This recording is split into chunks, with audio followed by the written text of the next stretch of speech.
in her lap, and munched and munched and munched. Aranati which the rum-fed reunion cries, her husband to Aleppo gave. Master, oh, thy tiger, but in a sleeve, oh, headed snail, like a rat without a tail. And I'll do, and I'll do. I'll give thee a wind. Thou art kind. And I another. I myself have all the other, and the very pots they blow, and all the quarters they know. In shipman's card, I'll drain him dry as hay. Sleep shall neither day and night hang upon his penthouse I did.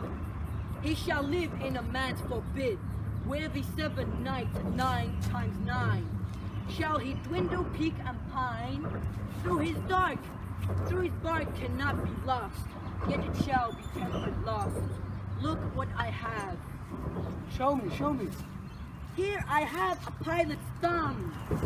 Wretched as homeward he did come. The weird sisters hand in hand, Pastors of the sea and land, thus go about, thrice to thine and thrice to mine, and thrice again to make up 9.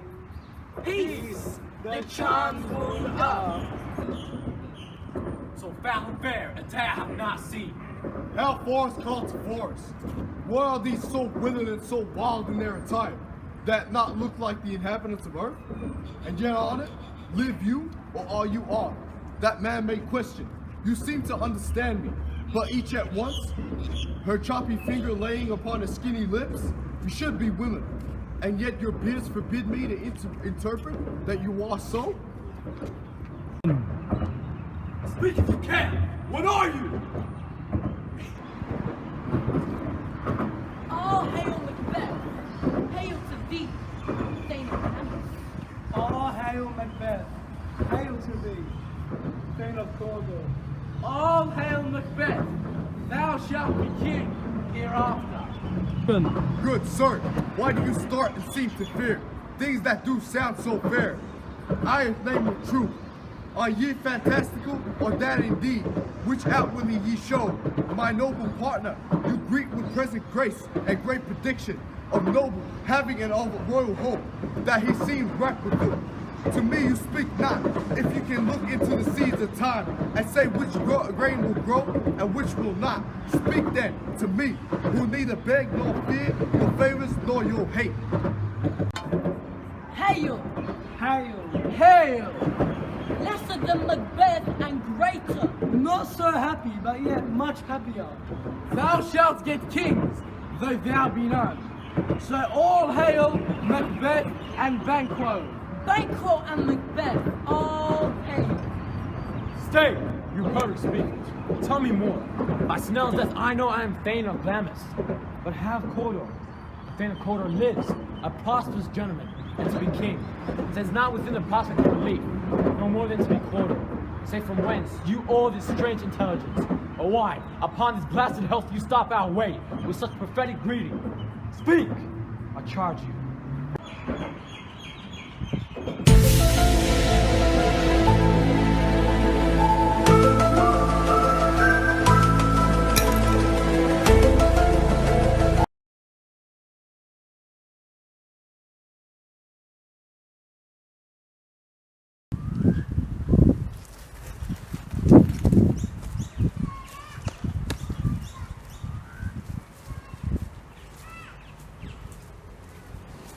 Who did bid thee join with us? Macbeth. He needs not our mistrust, since we deliver our officers on what we have to do, to the direction just. Then stand with us. The west yet glimmers with some streaks of the day. Now spurs the late traveler apace, to gain the timely end and near approaches, the subject of our watch. You horses. You must go light there, ho! Then 'tis he, the rest, that are within a note of expectation, already are thy court. His horses go about. Almost a mile, but he does usually. So all men do. From hence to the palace gate, make it their walk. Alight, alight! 'Tis he. Stand to it. It will be right tonight.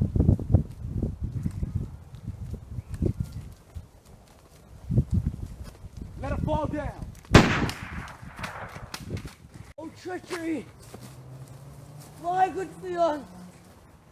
Fly! Fly! Fly! Oh, thou is revenge.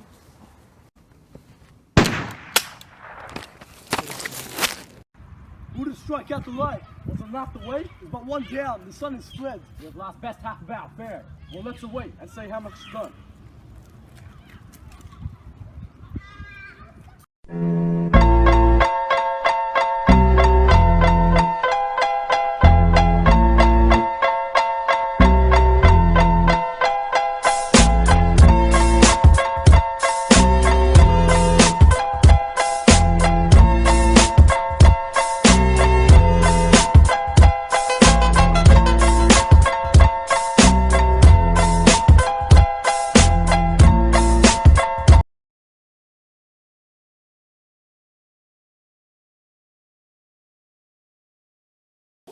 Hello, my name is Mahmoud Mohammed, and I'll be explaining why my group and I chose a specific portrayal that we did for our Macbeth film. If you didn't realize, we chose a 1980s to 1990s American hoodlum gangster theme. We chose this because it's very unique. Not many people, I don't think any people in our grade are doing it, and a lot of us are interested in it in my group. We have the same taste of music from that era. We really like famous people from that era, and yeah. Also, we thought it'd be a good idea because of all the hype of the 1980s, 1990s in the social media and media right now with the release of new movies and etc, etc. And yeah, that's basically why we did it. We want to be different and do something that we really liked. Thank you.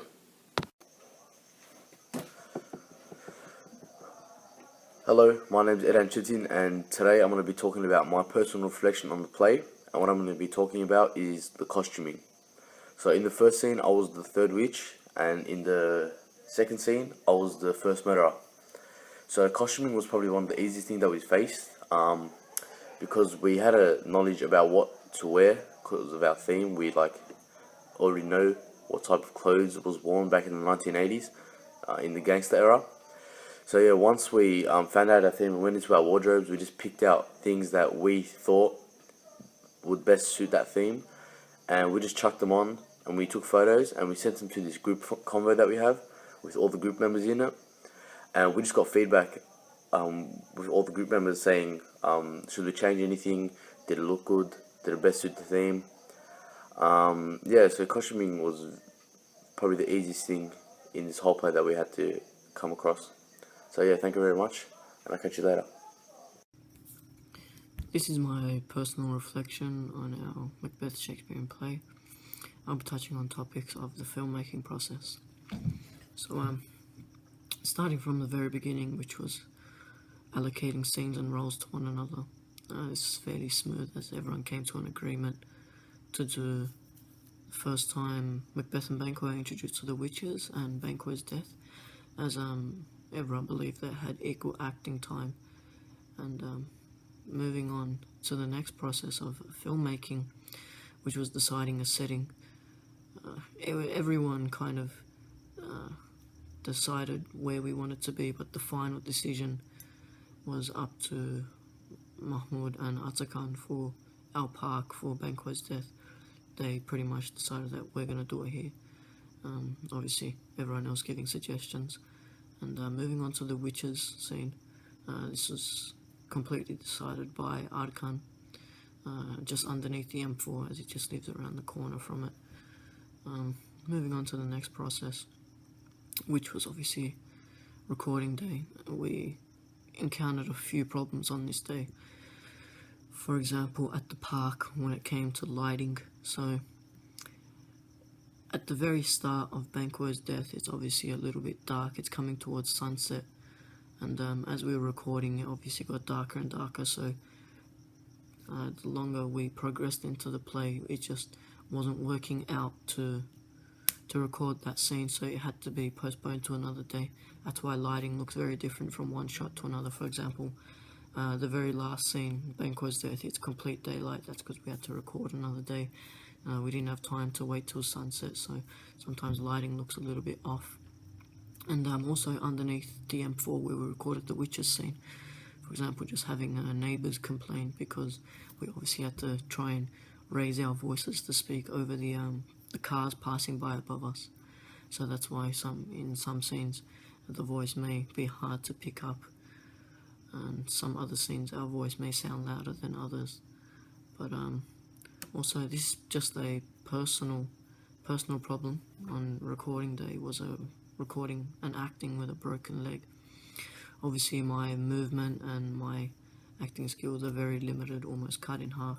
So if I were able to act to my full potential, it would obviously involve a lot more hand movement, leg movement. Obviously I wasn't able to because it put me off balance and put too much stress on my leg, causing that pain. And also I would be probably most likely slowing down the film process, as I myself had to stop every 5 or so minutes to just take a rest and just give the leg a break, obviously because there's no pressure on my right leg, it's all on the left. And moving on to the final section of the filmmaking process was editing. So editing was fairly easy because of the theme that we picked. It was like a 1980s, 1990s American gangster. So obviously the only kind of effects that we really had to add was music, sound effects and whatnot. For example, compared to other groups doing sci-fi themes, like Harry Potter, people doing gothic, obviously involving like unnatural elements and whatnot, having to make people disappear. Obviously, you know, you're not going to see that in your like just on the street happening. So editing was fairly easy. This is my reflection. Thank you for listening. This is my personal reflection. The question that I am answering is what I have learnt from working in a group. Working in a group can be very difficult because your personal opinion must be shared with the group and your idea isn't always what is done. It is at times difficult to cooperate with your group because arguments are very easy to start. It is entertaining, but watching a group put together a film, and but also it builds stronger friendships and bonds between your group mates. It allows us to express who we really are when filming and the skills we possess as a group. It is a lot of fun, but there are downsides, but working as a group can be really enjoyable. And yeah, basically this is what we encountered when we were filming, and thank you for listening to my reflection. So one of the things we have to speak about in our reflection is adopting Shakespearean language. So to begin, with Shakespearean language, I personally didn't have any trouble with it. It was quite easy for me due to the fact that I'm a good Shakespearean reader. I can read Shakespearean language pretty well. The only challenge that me and my group had to face was that we had to combine the Shakespearean language with the accents we had to pull off, you know, the gangster, hood accents. So at the start, that was quite, you know, difficult, but after, you know, 10-20 minutes of rehearsing and going over our lines, it came to a point where we knew what to do.